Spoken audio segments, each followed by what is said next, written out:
Developing this morning, an investigation is underway after I-25 in northern Colorado was shut down due to a crash.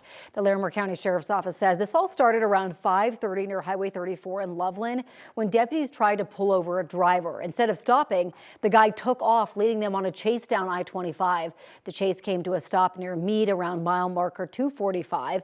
Deputies say the man jumped out of the car with a gun and ran across the interstate right into oncoming traffic, where he was hit by a vehicle going northbound. He was seriously hurt and taken to the hospital. 3 deputies also had minor injuries but are expected to be okay. The interstate was actually shut down for more than 3 hours while investigators worked the scene. It is now back open. A man who spent 12 years in prison after he was convicted of murder is home this morning.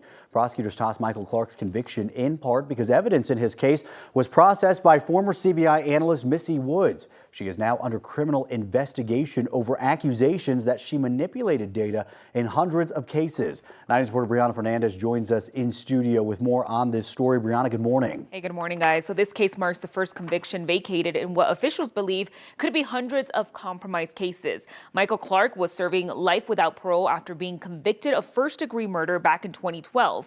That conviction was in the murder of Marty Grisham, which dates back to 1994. But throughout the years, Clark maintained his innocence. Last week, the Boulder County District Attorney asked a judge to vacate the conviction. So the original case had gone cold from 1994 until 2012, when CBI analyst Missy Woods analyzed DNA evidence that allegedly linked Clark to the crime scene.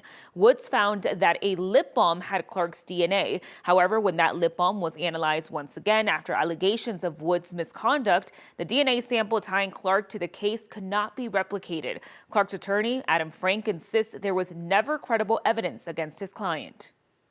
I mean, this was a cold case from 1994 until 2012 that everyone agreed they couldn't solve, they couldn't prove, they didn't know who had done it. The thing that changed it was Missy Woods' false claim that DNA put Michael Clark at the scene. It never did because he wasn't there. Fundamentally, there is no evidence that points to Michael Clark that is even slightly credible. Nothing.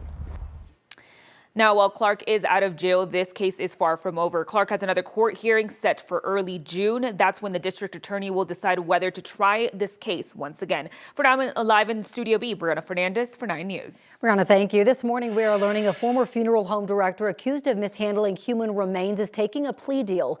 Miles Harford was arrested last year after a woman's body was found inside a broken-down hearse on his property. Investigators also recovered approximately 30 other cremated remains in the home. Harford pleaded guilty Monday to felony abuse of a corpse and a misdemeanor count of theft.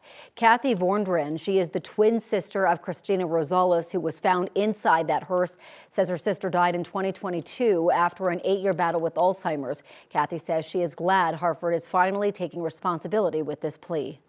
I just want him to finally pay, you know, and the rest of the families also. They need closure too, and a little slap on the wrist is not going to cut it. And my thinking is he needs to pay for, he needs to be in jail at least the amount of time he had her in a hearse. Kathy says she wants to know why Harford did this, and it is a question she plans to ask him at a sentencing hearing in June. New this morning, the Denver School Board is hitting pause on more school closures for a while. According to our partners at the Denver Gazette, the board unanimously voted to revise a policy aimed to limit how often schools are closed and consolidated. Now, if the policy gets approved again today, that means no more closures until 2027. This comes after the board voted last fall to close 7 schools and restructure 3 others, which is a move that's now being challenged in court. Leaders say that this new plan is meant to ease parent concerns and give families more stability. Looking ahead to tomorrow, Colorado Attorney General Phil Weiser is bringing together his counterparts from Hawaii, Nevada, and Washington for a town hall in Denver. The attorneys general are discussing how they're pushing back on what they call illegal actions by the Trump administration, including lawsuits over immigration rights, frozen federal funding, and education protections. They say it's also a chance to hear directly from Coloradans about how those federal policies have impacted their communities. The event takes place tomorrow night at George Washington High School from 6 to 8 p.m. President Donald Trump suggested yesterday he was open to deporting U.S. citizens who are considered violent criminals. Now, he made the comments in the Oval Office alongside the president of El Salvador. The U.S. and El Salvador have an unprecedented deal. The Central American country has agreed to house violent criminals and receive deportees of any nationality. It's something that has alarmed critics and civil rights groups. Trump says that his administration is studying the laws now. Legal experts, including former U.S. Attorney Harry Litman, say that sending American citizens out of the country would violate the Constitution. Harvard University, meanwhile, is being hit with a $2 billion funding freeze for not complying with requests from the Trump administration. Multiple federal agencies told the school on Friday to change everything from admissions to hiring practices to its academic and DEI programs. Harvard officials say they will not be taken over by the federal government. The White House responded that it will not use taxpayer dollars to fund what it calls Harvard's support of dangerous racial discrimination.